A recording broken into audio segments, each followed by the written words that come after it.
Bien, bah écoutez, je pense qu'on va...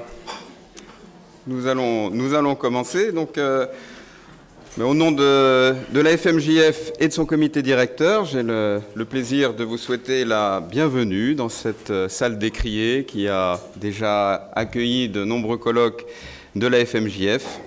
Une salle d'ailleurs qui a intégré désormais le giron de la Cour de cassation. Alors, en introduction de notre colloque du 31 mai 2018, qui était consacré, vous vous souvenez, donc à l'enfermement des mineurs en France et en Europe, la FMJF avait constaté que la réforme de la justice pénale des mineurs avait été la grande oubliée des 5 chantiers de la justice qui avaient été ouverts par la nouvelle garde des Sceaux. Et nous nous demandions d'ailleurs si finalement fallait-il s'en plaindre ou s'en réjouir. Désormais, la question ne se pose plus, puisque le serpent de mer a ressurgi de façon impromptue au mois de novembre dernier par une annonce ministérielle à l'occasion des débats parlementaires autour de la loi de programmation de la justice, et a été annoncé un calendrier et la création, donc l'adoption d'un futur code de justice des mineurs par voie d'ordonnance. Alors, à ce stade, bon, l'animal est sorti de l'eau, mais reste toujours masqué. Et aujourd'hui, nul ne sait encore s'il revêtira ses vieux oripeaux, rénovés, allégés de ses scories et rafraîchi d'un nettoyage à sec, ou bien s'il réapparaîtra sous de nouveaux habits qui pourraient prendre le nom de la césure du procès pénal. Cette question-là donc, sera abordée demain matin. Madame la garde des Sceaux donc, nous fera l'honneur et le plaisir donc, de venir alors, de façon un peu particulière parce que nous sommes en campagne électorale, donc elle ne pourra pas venir faire d'intervention officielle. Néanmoins, elle sera présente à partir de 8h30 pour échanger autour d'un café avec les participants du colloque et elle restera avec nous donc pendant quelques instants pour cet échange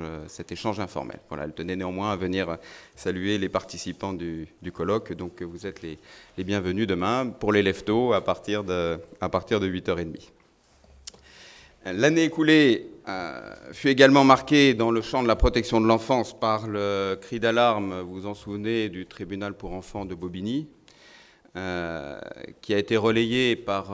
250 juges des enfants, signataires d'une tribune de la FMJF sur la question de l'inexécution des décisions de justice, ou en tout cas de leur exécution en mode dégradé dans un grand nombre de départements. Alors, apparu de façon criante avec le phénomène des mineurs non accompagnés, et encore très récemment autour de la question de la prise en charge des jeunes majeurs, ce sont aussi les limites de la décentralisation en matière de protection de l'enfance et les profondes inégalités qu'elles peuvent engendrer sur les différents points du territoire,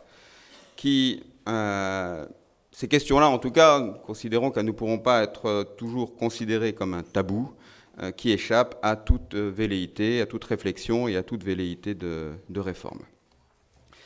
Alors, c'est vrai que si l'État s'est manifestement montré défaillant dans certaines de ses attributions régaliennes, notamment en laissant les départements assumer quasiment seuls les conséquences d'un phénomène migratoire sans précédent dans le domaine de l'enfance,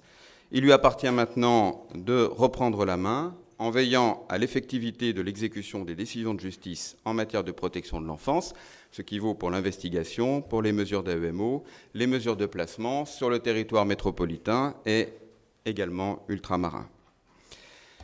Le récent rejet de la proposition de loi sur les jeunes majeurs démontre en tout cas une nouvelle fois que les enjeux politiques et la protection de l'enfance ne font pas toujours bon ménage et que le chemin à parcourir reste encore semé d'embûches. Dans son rôle, la FMJF entend demeurer un lien constructif entre des magistrats de terrain qui, derrière leur pile de dossiers, continuent à se battre au quotidien pour une protection effective de l'enfance délinquante et en danger,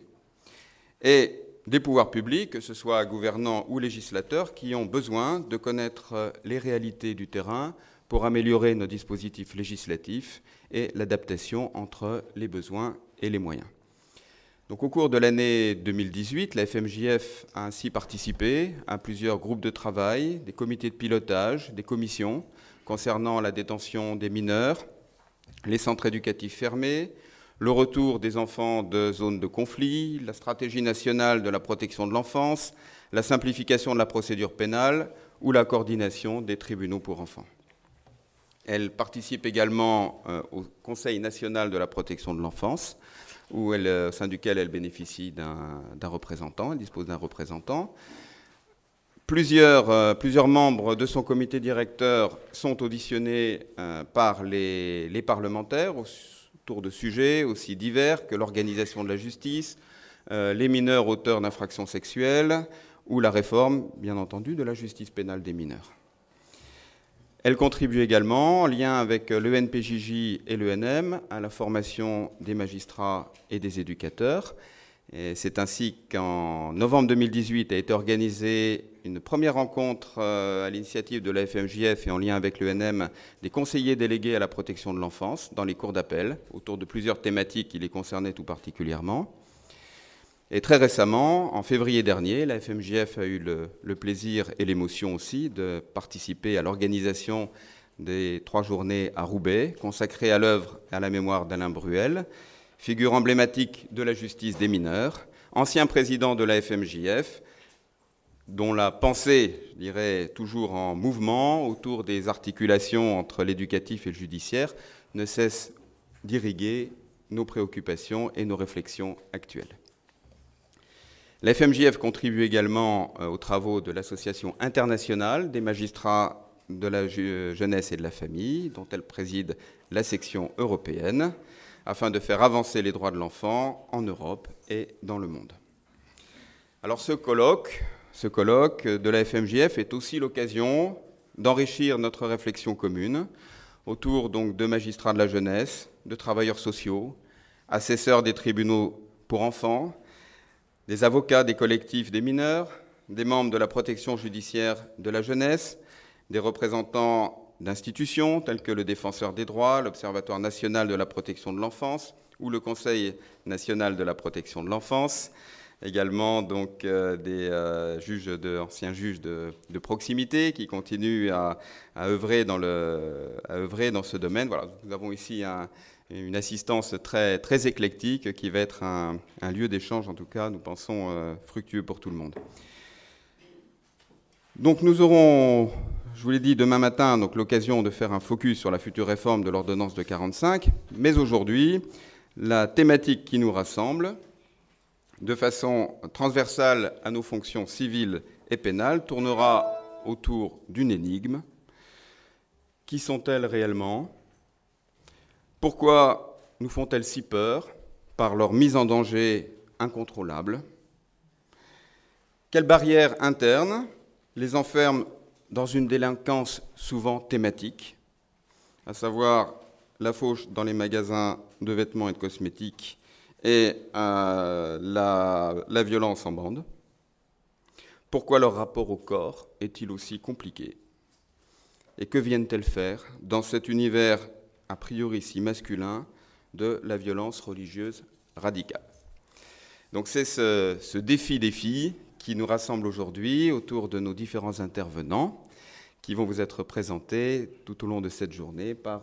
Nelly Bonafous. Donc je tiens spécialement à remercier, parce qu'elle a été la cheville ouvrière de la construction de cette journée. Je tiens à remercier également Romain Guillonnet, je ne sais pas s'il est dans la salle ou s'il est dehors, mais qui a également fait le nécessaire pour trouver des solutions techniques pour l'organisation de ces journées, avec quelques problèmes de dernière minute qu'il a réussi à nous résoudre. Donc avant de laisser la parole à Nelly Bonafous, une information et deux questions d'intendance.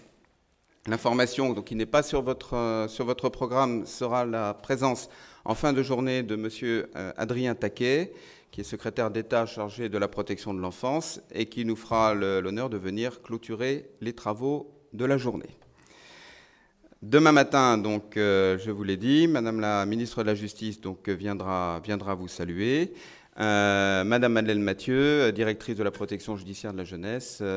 sera présente et elle pourra donc, nous éclairer donc, sur les orientations de la protection judiciaire de la jeunesse en matière de prise en charge éducative des mineurs et peut-être nous donner quelques informations sur ce qui nous attend.